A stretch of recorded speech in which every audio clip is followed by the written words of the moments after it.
Today's video is going to be a little different. I'm Coach Doug Willen from the Sustainable Athlete, and we say to a lot of athletes, you either win or you learn. And along the way, you pick up a lot of learning experiences, whether you're racing or training. And hopefully by sharing, we can help some athletes avoid some of the mistakes we've made along the way and enhance your racing experience. The one I'm going to share today is about a Half Ironman in Florida, down in Orlando in 2006.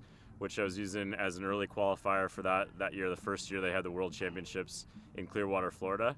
I had driven through the night with my wife, so overnight drive all the way from Maine, all the way down to Florida. Let's put that as mistake number one.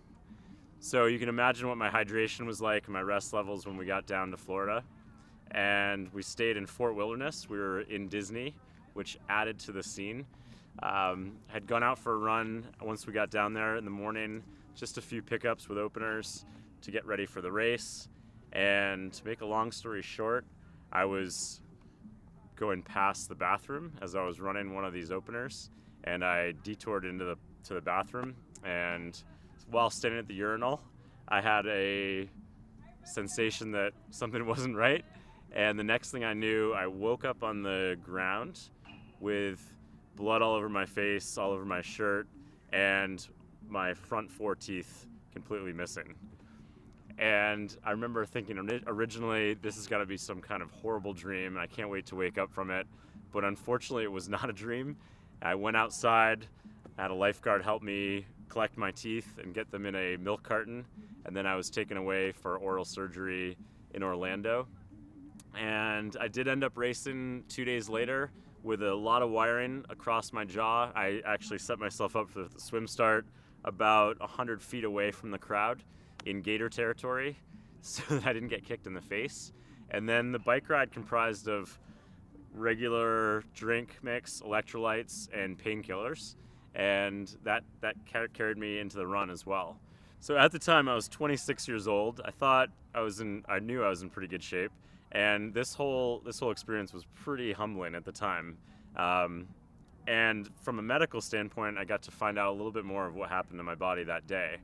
Basically, as a male standing up, running a hard exertion effort, and then go ahead and stopping and urinating, drops the blood pressure really rapidly and creates what's called syncope, which as that vasovagal nerve fires, it just drops the body down to the ground and passes out. So after it happened to me, I started talking with others that have had the same experience. One older male who was also a runner had the same thing happen in the middle of the night while he had gone to the bathroom. Luckily, his daughter woke up and found him, or else he probably would not have made it through the night. He had hit his head on the sink on the way down.